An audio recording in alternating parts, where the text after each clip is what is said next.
नमस्कार दोस्तों, CBSE defenders पे आपका स्वागत है। हम कर रहे हैं chemical reaction and equation chapter number 1 chemistry class 10th का क्विक रिवीजन वीडियो है। इसके अंदर हम पढ़ेंगे सारी की सारी केमिकल रिएक्शन एंड इक्वेशन। सबसे पहले जो रिएक्शन है उसका नाम है कॉम्बिनेशन रिएक्शन। सबसे पहली जो रिएक्शन है उसका नाम क्या है? कॉम्बिनेशन रिएक्शन है। ठीक है ना, एक बार मैं कलर सिलेक्ट कर लेता हूँ। ठीक है ना, डेट्स इट। तो कॉम्बिनेशन रिएक्शन में क्या होता है, एक एलिमेंट और दूसरा एलिमेंट मिलके क्या बनाते हैं, एक कंपाउंड बनाते हैं। ठीक है ना, जैसे कि कार्बन को अगर हम ऑक्सीजन की प्रेजेंस में जलाएं, कोयल को ऑक्सीजन की प्रेजेंस में जलाएं तो CO2 बनेगा और साथ में हीट रिलीज होगी। ये नॉन मेटल ऑक्साइड है और नॉन मेटल ऑक्साइड क्या होती है, एसिडिक होती है। ये बात भी ध्यान में रखना है। जब आप किसी मेटल को ऑक्सीजन की प्रेजेंस में जलाते हो तो क्या बनता है, मैग्नीशियम ऑक्साइड, मतलब कि मेटल ऑक्साइड। और मेटल ऑक्साइड बेसिक होती है जनरली, लेकिन कुछ मेटल ऑक्साइड एम्फोटेरिक भी होती हैं जो चैप्टर नंबर 3 में पढ़ेंगे। ठीक है, अब जनरली क्या होता है, कैल्शियम ऑक्साइड को अगर आप पानी में डालो तो क्या बनता है, कैल्शियम हाइड्रोक्साइड बनता है और हीट रिलीज होती है। ये भी एक तरह की कॉम्बिनेशन रिएक्शन है। ठीक है, अब इसके बाद क्या है कि कैल्शियम, देखो इसके वो है, ठीक है ना, कैल्शियम हाइड्रोक्साइड को जब आप CO2 के साथ रिएक्ट कराएंगे तो क्या बनेगा, कैल्शियम कार्बोनेट बनेगा और साथ साथ में क्या बनेगा, वाटर बनेगा। ठीक है ना, अब इसी चीज़ को हम बोलते हैं लाइम वाटर टेस्ट। अगर आपको CO2 को डिटेक्ट करना है तो जनरली आप लाइम वाटर टेस्ट करिए। ठीक है ना, अब इसी को ही हम बोलते हैं वाइट वॉशिंग रिएक्शन। क्या बोलते हैं, वाइट वॉशिंग रिएक्शन। जनरली घर में जो सफ़ेदी होती है वो इसी कारण से होती है। ठीक है ना, तो ये चीज़ें आपको याद रखना चाहिए। ठीक है, अब आती है डिकम्पोजिशन रिएक्शन। जब एक कंपाउंड टूट कर दो हिस्सों में, मतलब कि दो एलिमेंट्स देता है, उसको हम क्या बोलते हैं, सिंपल सी बात, दो प्रोडक्ट देता है, उसको बोलते हैं डिकम्पोजिशन रिएक्शन। डिकम्पोजिशन रिएक्शन 3 तरह की होती है, थर्मल, फोटोलाइटिक एंड इलेक्ट्रोलाइटिक। ठीक है ना, अगर हम बात करें थर्मल डिकम्पोजिशन, इसके अंदर जनरली हीट की प्रेजेंट में कोई भी सब्सटेंस टूटता है। जैसे कि कैल्शियम कार्बोनेट को हीट करोगे तो कैल्शियम ऑक्साइड प्लस CO2 बनेगा। लेड नाइट्रेट को हीट करोगे तो बनेगा lead oxide plus 4NO2 plus O2। Lead oxide yellow होता है और 4NO2 मतलब कि क्या होती है, ब्राउन फ्यूम्स होती है। फेरस सल्फेट हेप्टाहाइड्रेट, मतलब कि ये ग्रीन कलर का होता है, जब इसको हीट करोगे तो ये वाइट कलर में कन्वर्ट होता है। इसी की कंटिन्यूस रिएक्शन ये है, जब 2FeSO4 को आप साथ में हीट करते हो तो बनता है Fe2O3 जो कि ब्राउन कलर का होता है। SO2 गैस रिलीज होती है, जनरली ये सल्फर डाइऑक्साइड होती है और इसका जो स्मेल होती है वो बर्निंग सल्फर स्मेल होती है, रोटन एक्स स्मेल होती है। SO3 की कोई स्मेल नहीं होती। फिर आती है फोटोलाइटिक डिकम्पोजिशन रिएक्शन। इसके अंदर अगर आप सिल्वर, मतलब कि सनलाइट की प्रेजेंस में टूटता है, अगर आप सिल्वर क्लोराइड को सनलाइट की प्रेजेंस में रखो तो जनरली ये सिल्वर ग्रे कलर देगा।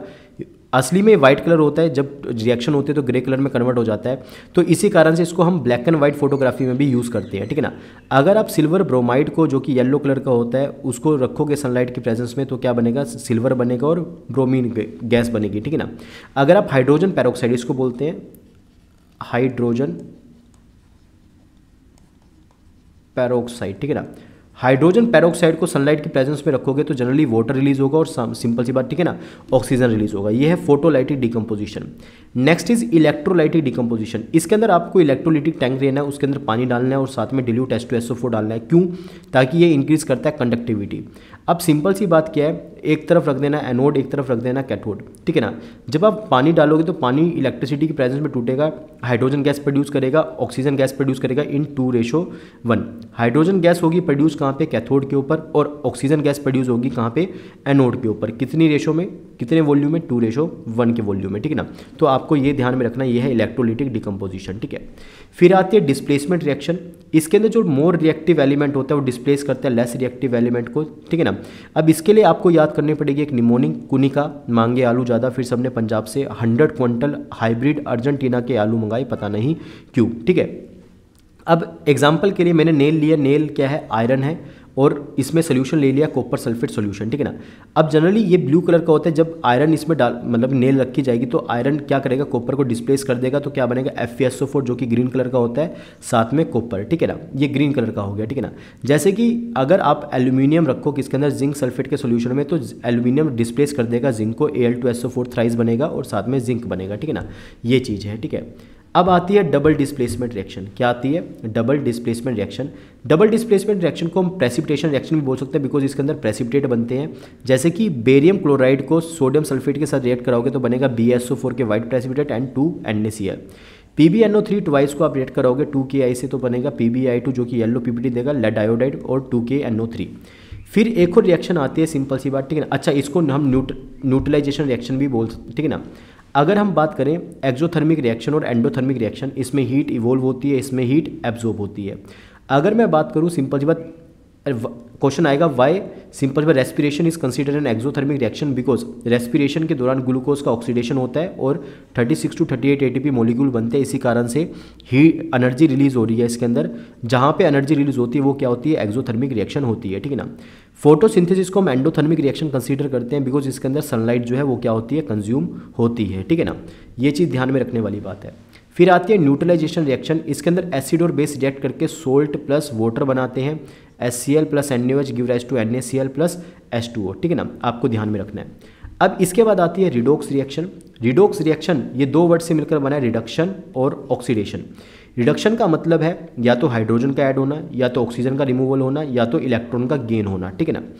और ऑक्सीडेशन का मतलब है या तो हाइड्रोजन का रिमूवल होना कहीं से, या तो ऑक्सीजन का ऐड होना, या तो इलेक्ट्रॉन का लॉस होना। जैसे कि अगर कार्बन को ऑक्सीजन की प्रेजेंस में जलाता हूं तो कार्बन के साथ ऑक्सीजन जुड़ जाता है, तो कार्बन का क्या हो गया, ऑक्सीडेशन हो गया। अगर मैं बात करूं कॉपर को ऑक्सीजन की प्रेजेंस में मैं हीट करता हूं तो बनता है कॉपर ऑक्साइड। कॉपर का कलर क्या होता है, रेडिश ब्राउन होता है, रेडिश ब्राउन होता है। और कॉपर ऑक्साइड का कलर क्या होता है, ब्लैक होता है। लेकिन जब मैं कॉपर ऑक्साइड, अब देखो इधर तो कॉपर का क्या हो गया, ऑक्सीडेशन हो गया। अगर मैं कॉपर ऑक्साइड से हाइड्रोजन गैस पास करता हूं तो जनरली क्या होगा, कॉपर खींचकर ऑक्सीजन को ले जाएगा, तो सिंपल सी बात कॉपर का क्या हो गया, रिडक्शन हो गया, और हाइड्रोजन का क्या हो गया, ऑक्सीडेशन हो गया। दोबारा से कॉपर क्या हो जाएगा, रेडिश ब्राउन हो जाएगा। ये बहुत इंपॉर्टेंट है, प्रीवियस बोर्ड में भी पूछी गई है। जहाँ पे रिडक्शन और ऑक्सीडेशन एक साथ हो रही है उसको बोलते हैं हम रिडोक्स रिएक्शन, ठीक है ना। अब जो ऑक्सीडेशन है वो फैट और ऑयल कंटेनिंग फूड में हो सकती है या फिर मेटल में हो सकती है। जब फैट या ऑयल में ऑक्सीडेशन हो जाए उसको बोलते हैं हम रेंसिडिटी, जिस कारण से खाना क्या हो जाता है, खराब हो जाता है या फिर स्पॉइल हो जाता है, इंग्लिश में बोलते हैं इसको, ठीक है ना। अब इसका मतलब कि कैसे रोक सकते हैं, या तो रेफ्रिजरेशन करो, सनलाइट से दूर रखो, एंटीऑक्सीडेंट डालो, या फिर सील पैक करो, या फिर नाइट्रोजन या फिर हीलियम गैस का इस्तेमाल कर सकते हो आप, ठीक है ना। अब मेटल का अगर ऑक्सीडेशन हो तो जनरली ये एक एक्सोथर्मिक प्रोसेस होता है, इसमें हीट रिलीज होती है, लेकिन इतना स्लो होता है कि हीट हमें दिखती ही नहीं है। अच्छा, मेटल का ऑक्सीडेशन हो उस प्रोसेस को करोजन बोलते हैं, और आयरन के ऑक्सीडेशन को हम रस्टिंग बोलते हैं, ठीक है ना। कैसे इसको दूर किया जा सकता है, by painting, by oiling, by greasing, by galvanisation, ठीक है ना।